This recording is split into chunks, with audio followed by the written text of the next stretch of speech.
There are three mistakes many Catholics make on Saint Expedite'S day.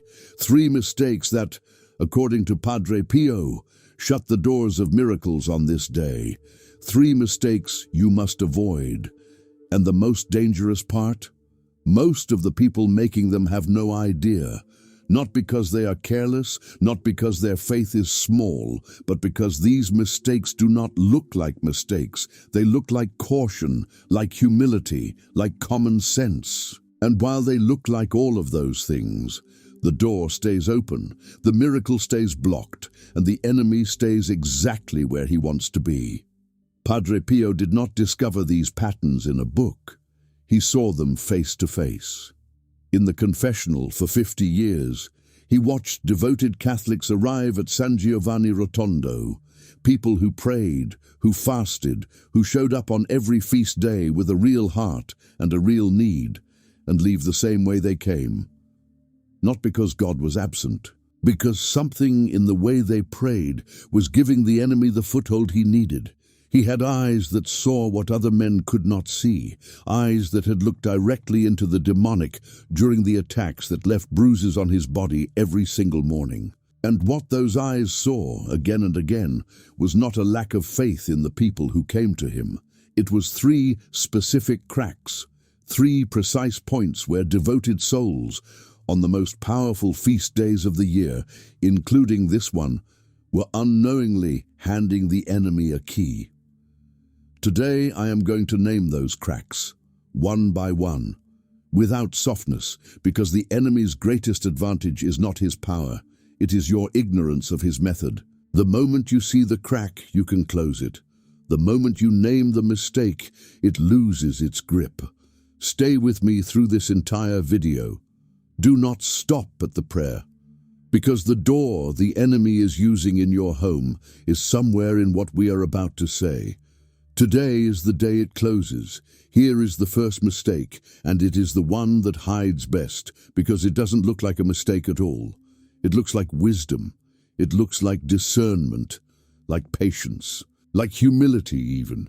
It sounds like this: I'm going to start the novena when things calm down a little. Or, I'll dedicate myself to prayer properly once this season at work is over.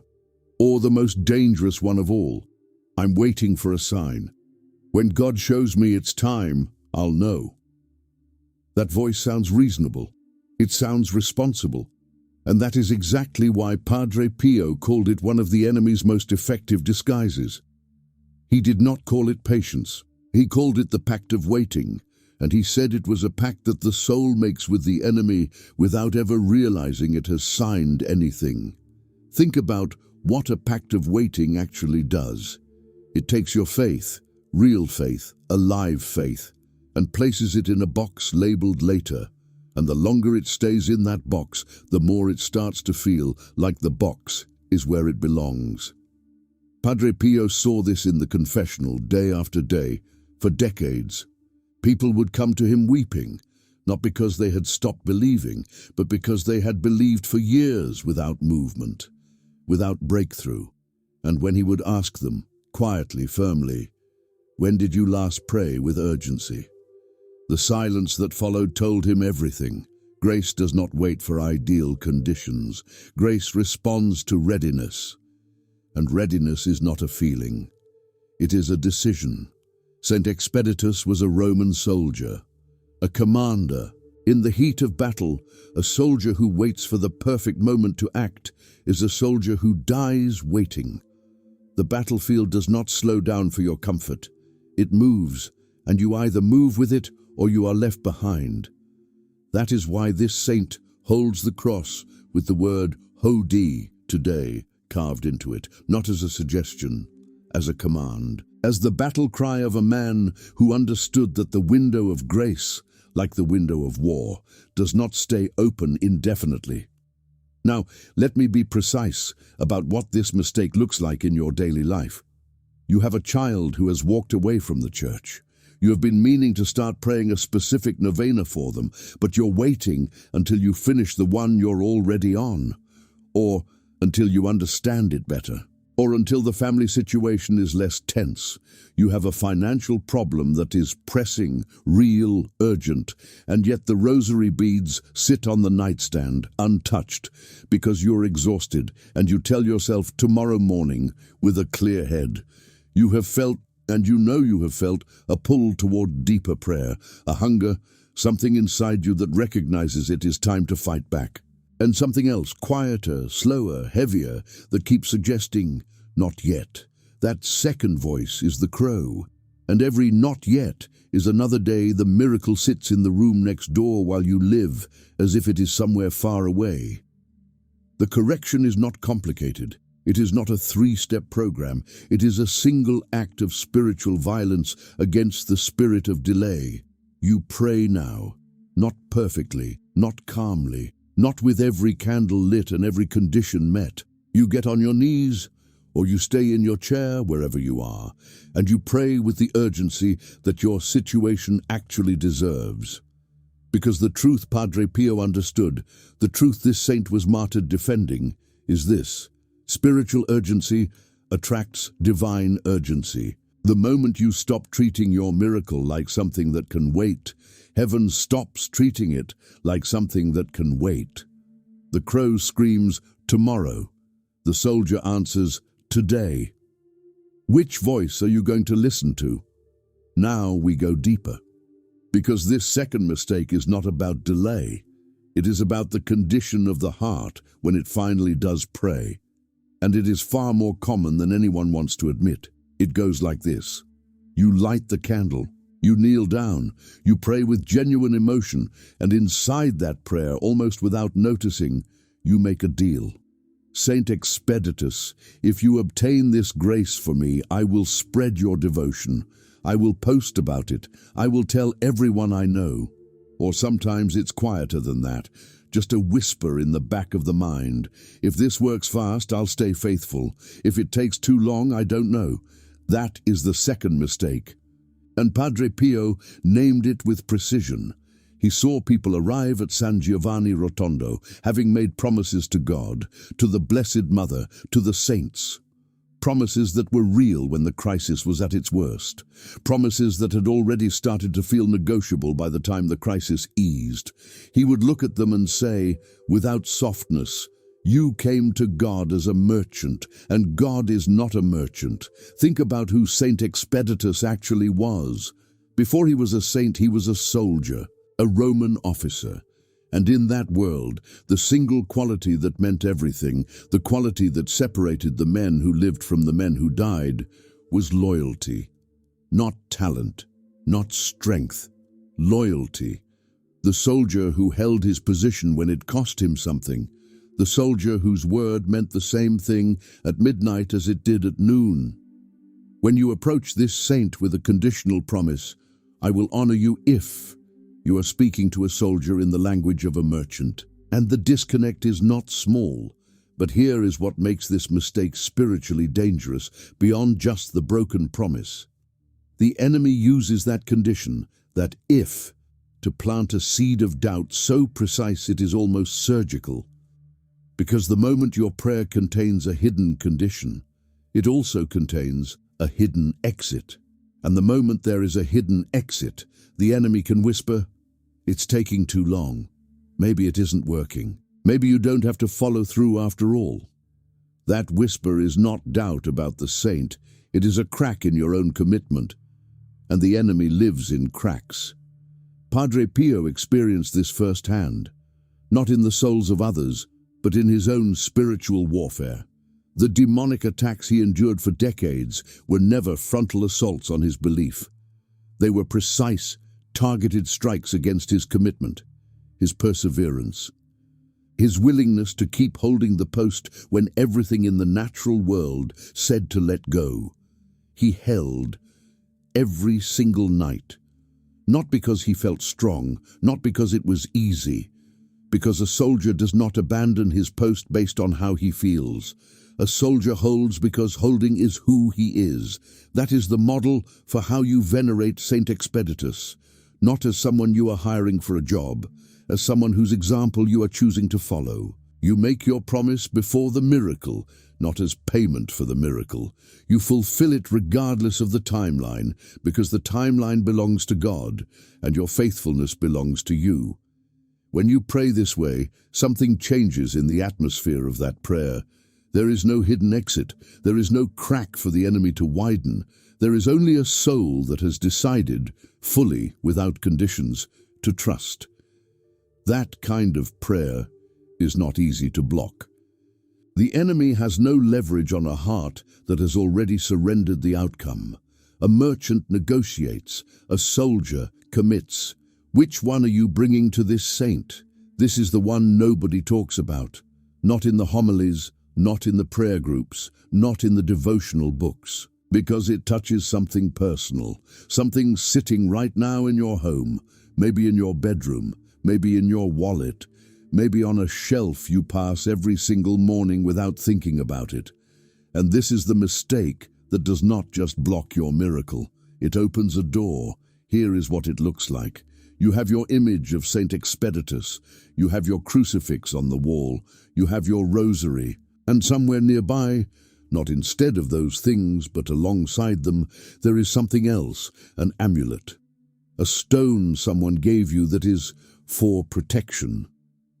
A bracelet with symbols you are not entirely sure about, but you keep it just in case. A prayer to a spirit that isn't part of the faith, but felt powerful once. A crystal on the windowsill because someone told you it would help with energy in the house. You are not replacing God. You are just covering your bases. That thought, that exact thought, is the enemy's masterpiece. Jesus said it plainly in Matthew 6:24.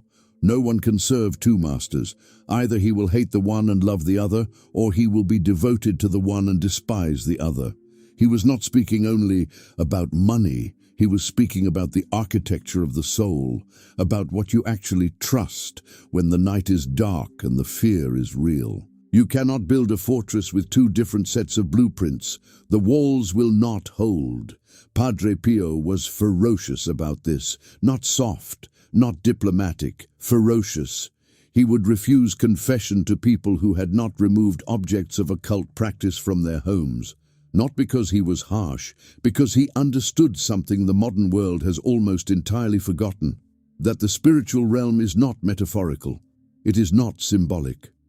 It is as real as the floor beneath your feet, and it operates by precise laws. One of those laws is this: divided authority produces a vacuum. When you place a sacred image next to an object that belongs to another spiritual kingdom, you are not doubling your protection. You are canceling it. Because you have told the enemy, not with words, but with the arrangement of your home, that you are not entirely sure who is in charge here. And the enemy does not need much more than that. He does not need your full rejection of God. He only needs your uncertainty. He slips into that uncertainty like smoke through a crack under a door.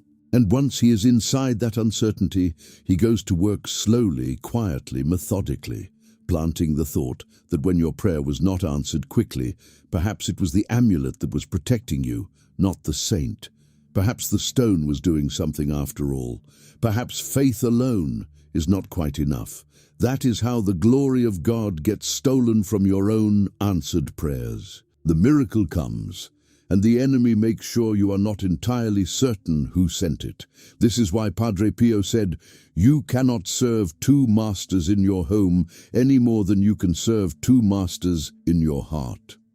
Now I want to ask you something directly. Look around right now. Is there something in your home, on a shelf, in a drawer, in your wallet or your car, that you keep just in case? Something that does not belong to God, but that you have never quite been able to throw away? If the answer is yes, then you already know what needs to happen. And if you are ready, if you are truly ready to clean your house spiritually, to cut every cord that does not belong to God, and place your home entirely under the protection of the cross, then type in the comments right now, "I cut the evil today." Not as a phrase, as a declaration, as the moment you chose, out loud, in front of this community, to stop covering your bases and start trusting the one master who has never failed a soul that came to him completely. Type it. Let the community see it. Let heaven hear it. I cut the evil today. Now, I want to tell you something that happened. Not a legend. Not a story passed down so many times that the edges have gone soft. Something documented. Something witnessed by people whose names we know. It was the winter of 1918, in the small friary of San Giovanni Rotondo. Padre Pio had just received the visible stigmata, the wounds of Christ, bleeding in his hands and his side. The physical suffering was beyond description. The doctors who examined him had no explanation. The blood did not clot the way blood should. The wounds did not close. And every Friday they reopened with a pain that made grown men who witnessed it look away. But what happened at night? That is what concerns us here. The friars who slept in the cells near his heard it. Not every night, but often enough that it stopped being a surprise and started being a dread. Loud crashes, the sound of a body being thrown against stone walls. Padre Pio's voice, sometimes praying, sometimes commanding, sometimes in a silence that was worse than the noise. In the morning, he would come to Mass with bruises, with marks that had not been there the night before. He was being attacked, physically, by something that wanted him to stop. And here is what he said about it, not to frighten people, but to instruct them. He said the attacks were always worst before a significant grace, before a healing, before a conversion, before a breakthrough in someone's spiritual life. The enemy does not waste effort on small things. When the violence intensifies, he told his spiritual children, it means something important is close. He also said this, the enemy is not afraid of your suffering. He is not afraid of your doubt. He is afraid of your persistence. A soul that refuses to stop praying is a soul the enemy cannot calculate. It breaks his strategy. It removes his timetable. And a battle without a timetable is a battle the enemy cannot win. Now think about Saint Expedite'S in light of this. The tradition of this soldier martyr tells us that on the very day of his conversion, the day he decided to become a Christian, which in the Rome of his time was a decision that could cost him everything, the devil appeared to him in the form of a crow, screaming, crass, crass, tomorrow, tomorrow, wait, not today, there is still time, do it later. Tomorrow will be safer, tomorrow will be easier. Expedite'S crushed the crow under his foot that same day. He did not wait to feel ready. He did not wait for conditions to improve. He made his decision in the presence of the enemy's resistance, not in spite of it, and he acted immediately. That is why Padre Pio had such a particular understanding of this saint, because he recognized the pattern. He had lived it in his own body, in his own cell, in the dark hours between midnight and dawn. The enemy's resistance is not proof that you are wrong, it is proof that you are close. The attacks against your family, the division, the coldness, the son who stopped coming to Mass, the daughter who married outside the faith, the husband who mocks what you believe. These are not random. They follow a pattern. And the pattern is always the same, maximum pressure at the moment of maximum proximity to grace. The enemy knows something about your family that he does not want you to know. He knows that if you pray with the urgency of Expedite'S, if you remove the objects of confusion from your home, if you make your promises without conditions, if you stop listening to the crow, the wall he has built around your household will not hold. He has been counting on your delay. He has been counting on your negotiations. He has been counting on the amulet in the drawer that keeps you slightly uncertain about who is actually in charge. But you are here. You are watching. And something in you already knew, before this video started, that it was time to stop waiting. That is not an accident. We have talked about the traps. We have named them. You have seen them, perhaps recognized them in your own home, your own prayers, your own heart. Now we do something about it. I want you to stop whatever else you are doing. If you are lying down, sit up.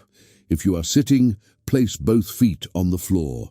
Put your hand over your heart if you can, because what we are about to pray together is not a formula. It is not a ritual you perform to check a box. It is a declaration of war against the spirit that has been stealing your today and replacing it with an endless tomorrow. Pray this with me. Every word. Lord Jesus Christ, I stand before you now. Not tomorrow. Not when I feel ready. Now, by the power of your blood, the same blood that purchased every grace I will ever need, I rise up against every spirit of delay that has taken root in my life. I cut and I destroy the voice of the crow that has whispered tomorrow into my ears. I renounce every supernatural weariness that has made my knees heavy when they should have been bent in prayer. I renounce every distraction, every invisible wall, every spiritual fog that has kept me from fighting for my family, my home, and my own soul. By the intercession of Saint Expedite'S, your soldier, your martyr, the man who crushed the crow under his foot on the very day the enemy told him to wait, I ask you now to crush that same spirit under the authority of your cross in my home. Every crack that my doubt has left open, seal it now with the fire of the Holy Spirit. Every promise I made and delayed, I renew it now, without conditions. Without a deadline I set myself, in complete trust that your timing is the only timing that matters. I do not accept the delay any longer. I do not accept the enemy's timetable for my miracle. I am awake, I am here, and I am placing every burden. My children who have walked away, my home that has known division, my heart that has grown tired, I am placing it all at the foot of your cross right now. Not tomorrow, today. Hodi. Saint Expedite'S, soldier of Christ, stand with me. I am not waiting anymore. Amen.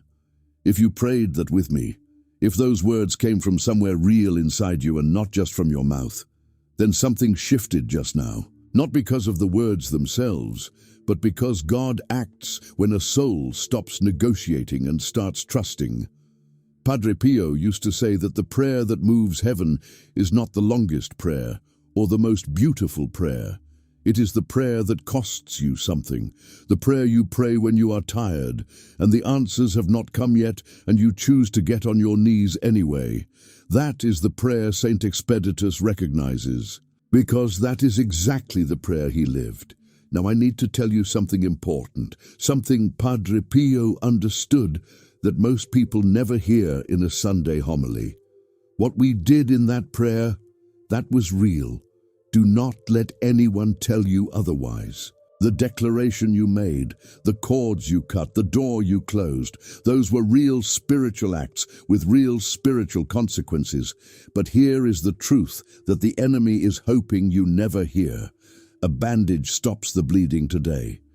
It does not heal the wound. And the enemy, the one you just named out loud, the one you just told you were done waiting, he does not stop because you prayed once. He steps back. He reassesses, and he comes back, often within days, sometimes within hours, looking for a new angle, a new crack, a new whisper. The saints knew this. Padre Pio knew this better than almost anyone who has ever lived, because he did not fight one battle in one night. He fought the same war in the same cell for 50 years. And what kept him standing, what kept those wounds from destroying him, what kept the enemy from ever gaining the ground he was trying to take, was not a single powerful prayer. It was armor, worn every day, strapped on every morning before the first temptation arrived. He had specific prayers, specific spiritual weapons, specific ways of sealing a home, of guarding a family, of standing in the gap for people who could not yet stand for themselves. Methods that were not invented by him, but that he received, studied, and practiced with the precision of the soldier he was formed to be. And those secrets, the real ones, the ones that keep the house sealed not just today, but every day of the year, are gathered in one place. It is called The Spiritual Secrets of Padre Pio. This is not a book of inspirational quotes. It is not a collection of pretty prayers for easy mornings. It is a field manual, built for people who are tired of temporary relief and ready for permanent protection. Inside, you will find powerful prayers to transform your life and the lives of the people you are carrying in your heart right now. Reflections and teachings that will strengthen your faith at the exact points where the enemy has been hitting you hardest. And a practical guide, step by step, for sealing your home and your family under a spiritual protection that does not expire when the video ends. Because the prayer we prayed together today was your first step. It cleaned the house. It cut the cords. It declared the war. But a soldier does not go into battle with one weapon and no armor. This book is the armor, a small investment in your spiritual life. The kind that pays back in ways that cannot be measured in money, in a child who comes back to the faith, in a marriage that finds peace again, in a home that finally feels like a home and not a battlefield. If you are ready to go from the bandage to the surgery, from cleaning the house once to keeping it sealed, click the link pinned in the comments right now. Discover the secrets Padre Pio used to destroy the darkness. Armor your house today. Before you go, I want to say one last thing. You did not find this video by accident. I do not say that lightly, and I do not say it to flatter you. I say it because in the years I have spent walking this road, studying the lives of the saints, sitting with the words of Padre Pio, I have come to believe that God does not waste moments. He does not send a soul to a particular place at a particular time without a reason. You watched this far, through the 3 mistakes, through the prayer, through everything. The enemy would have preferred you to skip, delay, or dismiss. That means something. It means the grace that Padre Pio described, the one that does not wait for ideal conditions, the one that responds to readiness, that grace was already moving before you pressed play. You just chose to meet it. Do not let the crow win tonight. Whatever burden brought you here, the child you are praying for, the marriage you are holding together with both hands, the fear you wake up with at 3 in the morning that you have not told anyone about, bring it to Saint Expedite'S now, not tomorrow, not when you feel more worthy. Now, the cross says, Hodi. That word was put there for you today, in this moment. If this video spoke to something real in your life, leave a comment below. Tell me what you are fighting for. Tell me what you declared today. This community prays together, and there is power in that. Real power, the kind the enemy cannot calculate. And if you know someone, a friend, a family member, someone who is carrying something heavy and has been waiting too long for their miracle, share this video with them. Do not wait for the right moment to send it. Send it now.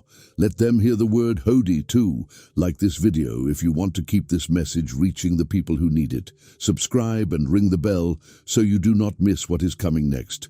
And wherever you are right now, in whatever city, whatever home, whatever season of life, may the intercession of Saint Expedite'S and the protection of Padre Pio stand over you and over everyone you love. Not tomorrow, today, Hodi. God bless you.